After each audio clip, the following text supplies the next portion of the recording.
Welcome to The Leading Edge, conversations with Saskatoon's leaders. Hi, my name is Dave Hagel, and I'll be your host for this new program on Shaw Cable TV. The focus of our program is really quite simple. It's leadership. What is it? How does it work? What are some of the challenges that leaders face? Are leaders born, or are they made? What are some of the benefits of being a leader? What makes a leader tick? To explore these questions, I've invited a number of guests from within Saskatoon who are recognized as leaders within their area of expertise. So our guests have a wide variety of backgrounds and experiences. Some come from the private sector, the public sector, and the not-for-profit sector. Others don't come from any sector at all. They're individuals who've demonstrated leadership, and they've not only impacted their life, but the lives of others. And we'll also take a look at leaders in the sports and entertainment sectors as well. If you're brand new to leadership, we encourage you to stay tuned. We hope that you find the information in our show informative, exciting, and motivating. If you're currently a leader, we ask you to stay tuned too, and that you might find some new tips and tools and techniques that you can use to elevate your leadership skills to the next level.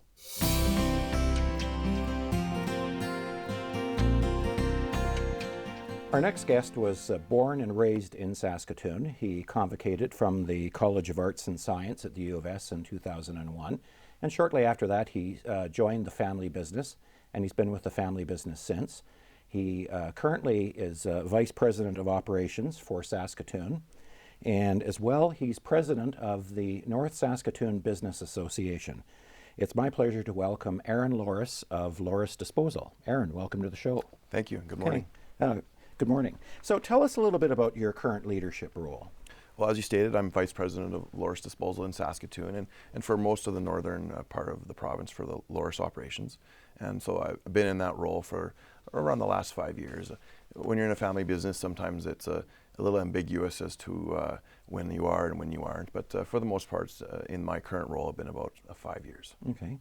So you're vice president, so who would be president? The president is my dad. Your dad. Who I've learned most of my things from. And he's more or less semi-retired, so I've kind of taken over most of the role, but he still is president of the company. Okay. Anybody who's ever worked for their dad knows that at times it can be somewhat challenging. Mm-hmm. What were some of the challenges you faced, working for your dad? Well, I think that you have to earn respect.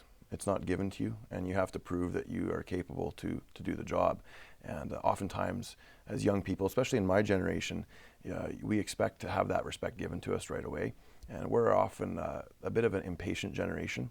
And so that was difficult. I came in expecting that I was going to be handed the reins straight off the bat.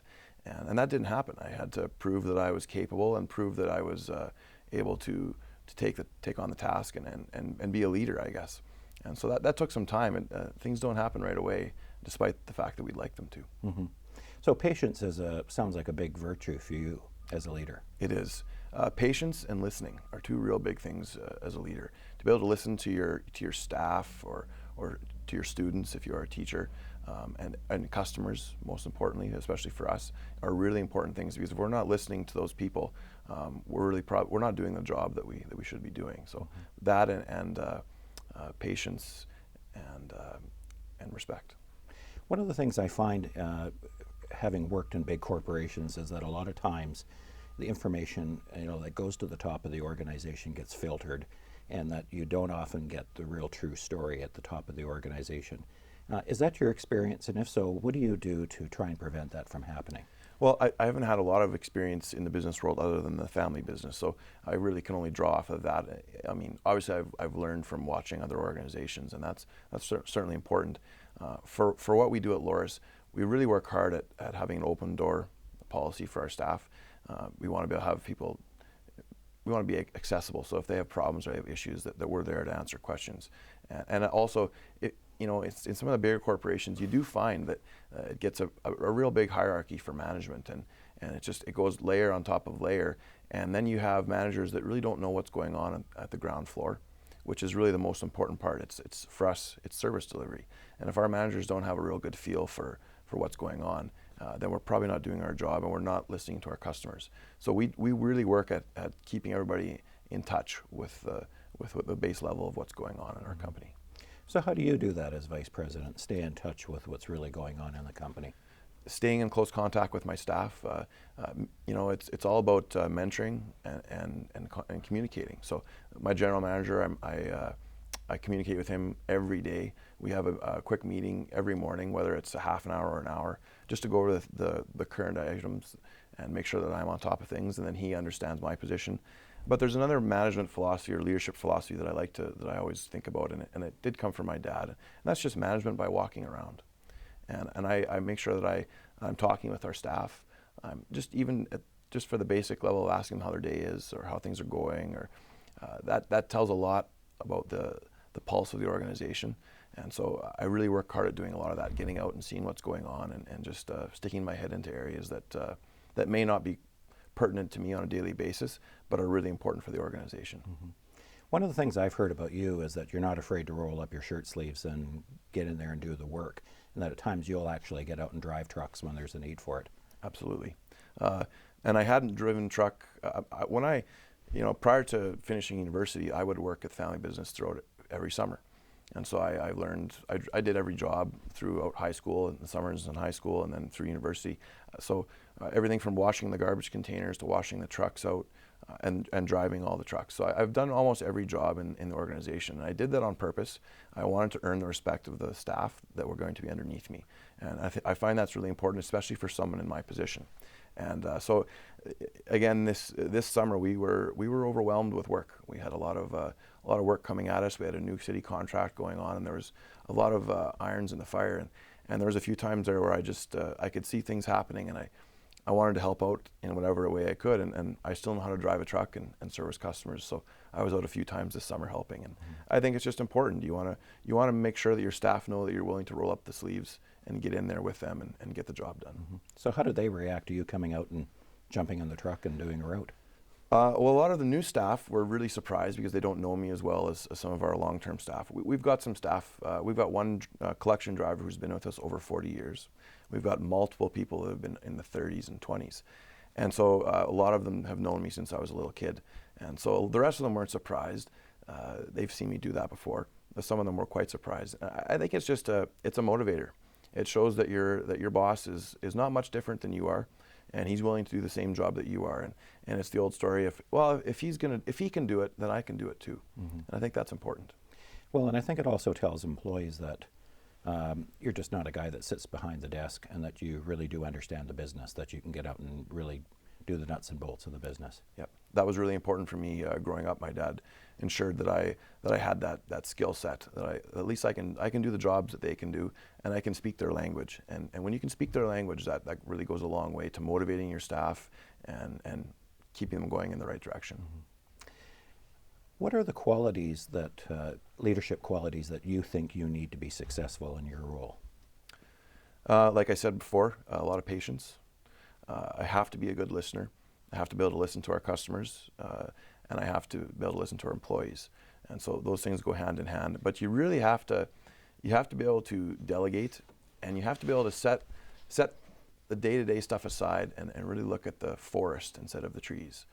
If you can't do that, if you like to be mired up in the details, then likely you're not going to be a leader, or if you are in a leadership role, you likely won't take the organization in the direction that it really needs to go.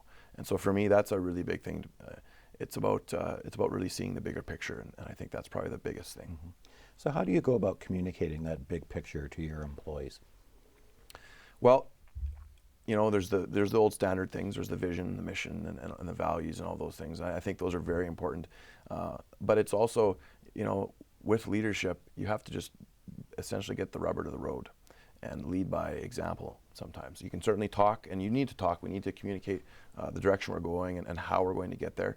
But at the end of the day, they need to see action, and for me, that's really important. So I really like to walk the talk. I think that's a key thing. So a leader needs to have a strong action orientation. Yes, absolutely. Mm-hmm. One of the things that's really important for a leader is having an unwavering commitment to values. What are the values that are important to you, and what are the values that are important, do you think, to a leader? Well, I think values that are important to a leader, you'll often have values that change from person to person. There are always going to be some things that are going to remain the same, having that vision and having the drive to succeed. I think that's in most leaders, most of the driven leaders. But for me, respect for our staff, respect for our customers, respect for ourselves. I think those are really big things, and they tie into a bunch of other characteristics. But those are the big items. If we don't respect ourselves, we're likely not going to respect our staff members or our peers as staff members, and we won't respect the customer, and that'll just lead into a bunch of other things. Trust will become an issue, quality of work, and all those kinds of things. So I think it really starts with respect. So you talked about trust. How do you go about building trust? Because that can sometimes be very fragile, to get employees to come and really tell you what's going on, tell you what's really happening in the organization. How do you build trust? Well, like I said, by listening and also by doing what I say I'm going to do. So if I tell an employee that I'm going to look into something and I don't get back to them, then right away some of that trust and some of that respect is hampered. And so for me, if I say to you, David, I'll look into this problem that you're having, provided that you've talked with your supervisors, and I'll get back to you in a certain amount of time. So then that employee expects me to get back to them within that period. And if I don't, that trust is eroded and that respect is eroded. And so I think that's a really key thing. You need to do what you say you're going to do, whether it's a customer or an employee. We're having a conversation with Aaron Loraas, Vice President of Operations at Lorass Disposal in Saskatoon. We're going to take a short break and we'll be back momentarily.